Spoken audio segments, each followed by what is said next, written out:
Hi friends, Radhe Radhe. कैसे आप सब। आज है मार्गशीर्ष के गुरुवार। आज पूजा करने वाली हूँ। मैंने माता जी को सजा लिया है। पहले ये रेड कलर का लाल कलर का चुन्नी बिछाया। उसके ऊपर मैंने लोटा रखा। लोटे में पानी, एक सुपारी और एक रुपए का सिक्का डाला है। नीचे पहले स्वस्तिक निकाला है। मैंने पूरा वीडियो नहीं बनाया। और फिर माता जी का ऐसे मुखौटा लगा के फिर उस पर चुन्नी वगैरह ऐसे उड़ा दिया मैंने। फिर ये 5 फल लगा दिए पान के पत्ते पे। थोड़ा सा सिंदूर और चावल, हल्दी थोड़ा थोड़ा लगा के फिर इस पे 5 फल ऐसे रखा जाता है। फिर मैंने रंगोली निकाली थी ऐसे। अभी पूजा करने वाली हूँ मैं, पर फूल आया नहीं तो फूल लेने गए भैया। फूल आ जाता है तो थोड़ा और सजा के फिर मैं फिर से दिखाऊंगी। आइए भक्तजन, ध्यान से सुने श्री लक्ष्मी की व्रत कथा। गुरुवार की व्रत कथा। इसे श्रवण और पठन करने से दुखद दारिद्र्य दूर हो जाता है। श्री महालक्ष्मी की कृपा से सुख संपत्ति ऐश्वर्य प्राप्त होता है। मन की इच्छा पूरी होती है। श्री महालक्ष्मी माता के अनेक रूप तथा अनेक नाम है। भूतल में वे छाया, शक्ति, तृष्णा, शांति, जाति, लज्जा, श्रद्धा, कांति, रुत्ति, स्मृति, दया, तुष्टि माता, अधिष्ठात्री एवं लक्ष्मी रूप में स्थित है। उन्हें प्रणाम करते हैं। कैलाश पर्वत पर पार्वती, क्षीर समुद्र में सिंधु कन्या, स्वर्गलोक में महालक्ष्मी, भूलोक में लक्ष्मी, ब्रह्मलोक में सावित्री, ग्वालों में राधिका, वृंदावन में राजेश्वरी, चंदन वन में चंद्रा, चंपक वन में गिरिजा, पद्मवन में पद्मा, मालती वन में मालती, कुंदवन में कुंददंती, केतकी वन में सुशीला, कंद भवन में कंदमाला, राजप्रसाद में राजलक्ष्मी, घर घर में गृहलक्ष्मी। इन विभिन्न नामों से पहचानी जाती है। इस तरह सर्वथा चारों और सर्वभूत में सुपरिचित माता श्री महालक्ष्मी की यह कथा है। अब हम इसका श्रवण पठन करेंगे। भारतवर्ष में सौराष्ट्र देश में द्वापर युग में यह कहानी हुई है। सौराष्ट्र में उस समय भद्रश्रवा नाम के राजा थे। वे बड़े पराक्रमी राजा थे। 4 वेद, 6 शास्त्र, 18 पुराण आदि का उन्हें ज्ञान था। उनकी रानी का नाम था सूरज चंद्रिका। रानी दिखने में सुंदर और सुलक्षणा थी तथा पतिव्रता थी। उन दोनों को 7 पुत्र तथा उनके बाद एक कन्या का वरदान मिला था। कन्या का नाम शांबाला था। एक बार श्री महालक्ष्मी के मन में आया कि जाकर उस राजा के राजप्रसाद में रहे। इससे राजा को दुगनी। इस तरह सर्वथा चारों और सर्वभूत में सुपरिचित माता श्री लक्ष्मी की यह कथा है। अब हम इसका श्रवण पठन करेंगे। भारतवर्ष के सौराष्ट्र देश में द्वापर युग में यह कहानी हुई है। सौराष्ट्र में उस समय भद्रश्रवा नाम के राजा थे। वे बड़ा पराक्रमी राजा थे। 4 वेद, 6 शास्त्र, 18 पुराण आदि का उन्हें ज्ञान था। उनकी रानी का नाम था सूरज चंद्रिका। रानी दिखने में सुंदर और सुलक्षणा थी तथा पतिव्रता थी। उन दोनों को 7 पुत्र तथा उनके बाद एक कन्या का वरदान मिला था। कन्या का नाम शांबाला था। एक बार श्री महालक्ष्मी के मन में आया कि जाकर उस राजा के राजप्रसाद में रहे। इससे राजा को दुगनी धन दौलत प्राप्त होगी और वह इस धन दौलत से अपनी प्रजा को सुख दे पाएगा। मैं खाली पेट भटकने लगी। उसकी दुर्दशा पर मुझे दया आई। तब मैंने उसे सुख संपत्ति देने वाली श्री महालक्ष्मी की कथा सुनाई। मेरे कहने पर उसने श्री महालक्ष्मी का व्रत किया। श्री महालक्ष्मी प्रसन्न हुई। उसकी गरीबी दूर हुई। उसका घर संसार, धन दौलत, संतति संपत्ति से भर गया। बाद में पति पत्नी दोनों परलोक सिधारे। लक्ष्मी व्रत करने के कारण लक्ष्मी लोक में रहे। जितने साल श्री लक्ष्मी व्रत किया उतने हजारों साल उन्हें सुख भोग मिला। इस जन्म में उसका राजघराने में जन्म हुआ है, परंतु वह श्री महालक्ष्मी का व्रत कर रखना भूल गई है। उसे यह याद दिलाने में यहाँ आई हूँ। बुढ़िया की बातें सुनकर दासी ने उसे प्रणाम किया। श्री महालक्ष्मी का व्रत किस तरह किया जाए इस बारे में पूछा। घर अगर रहे और उसे धन दौलत प्राप्त हो तो वह सौरती की तरह केवल अपने ऊपर ही खर्च करेगा। यह सोचकर श्री महालक्ष्मी ने बूढ़ी ब्राह्मण स्त्री का रूपन धारण किया। हाथ में लाठी लिए लाठी के सहारे रानी के द्वार पहुंची। यद्यपि उन्होंने बूढ़ी औरत का रूप धारण किया था, पर चेहरे पर देवी का तेज था। उन्हें देखते एक दासी सामने आई। उसने इनका नाम, धाम, काम, धर्म सब पूछ डाला। वृद्ध ब्राह्मण स्त्री का रूप धारित माता लक्ष्मी ने कहा, बालिके, मेरा नाम कमला है तथा मेरे पति का नाम भुवनेश है। हम द्वारका में रहते हैं। तुम्हारी रानी पिछले जन्म में एक वैश्य की पत्नी थी। यह वैश्य गरीब था। दारिद्र्य के कारण हर रोज घर में झगड़े होते थे, इसलिए उसका पति उसे मारता था। इन बातों से तंग आकर वह घर छोड़कर चली।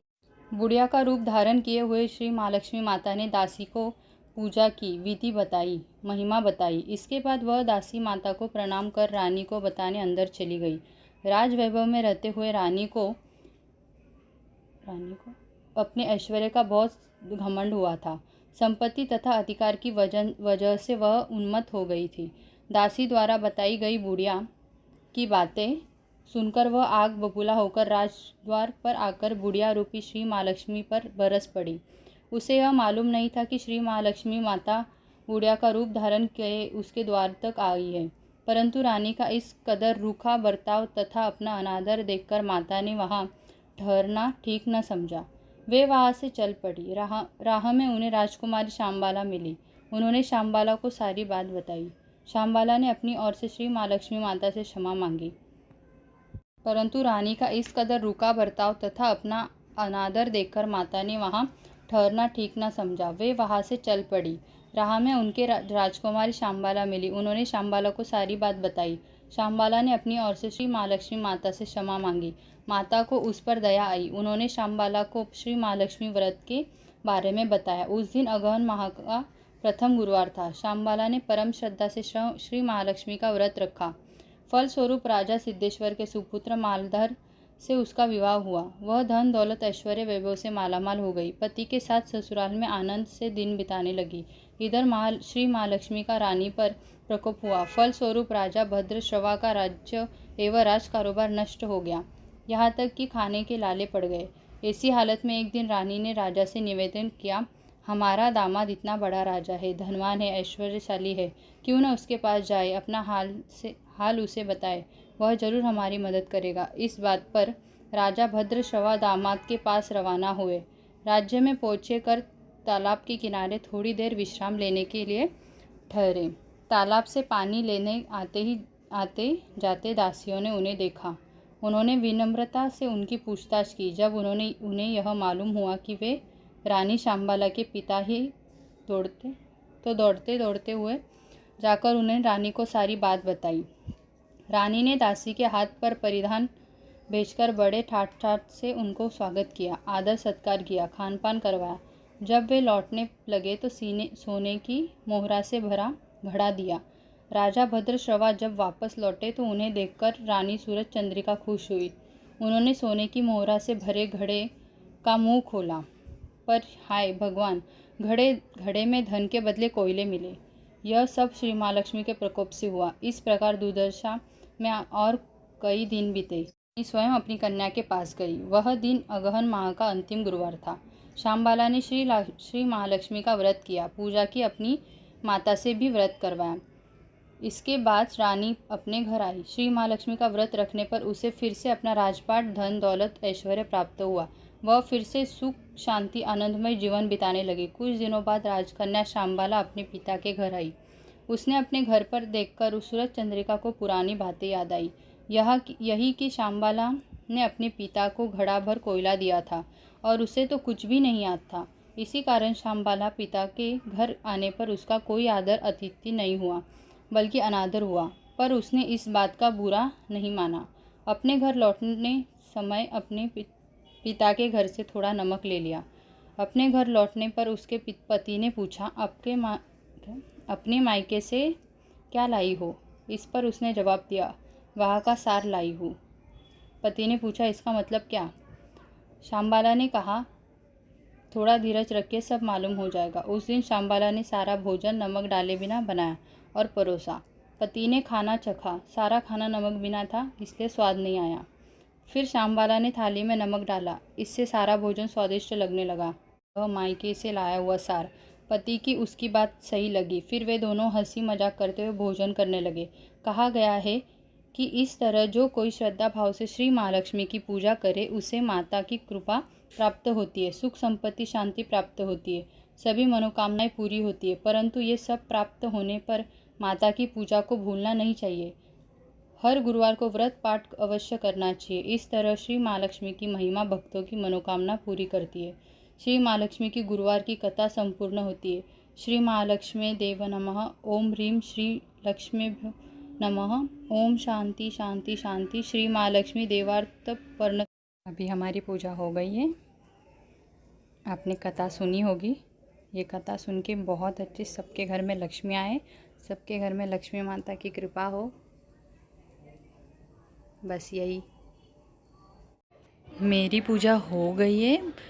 अभी जो भी न्यू होगा मेरे चैनल पे प्लीज़ सब्सक्राइब कर दो। प्लीज़ मेरे चैनल को बहुत सारा प्यार दीजिए प्लीज़, और सब्सक्राइब कर दो।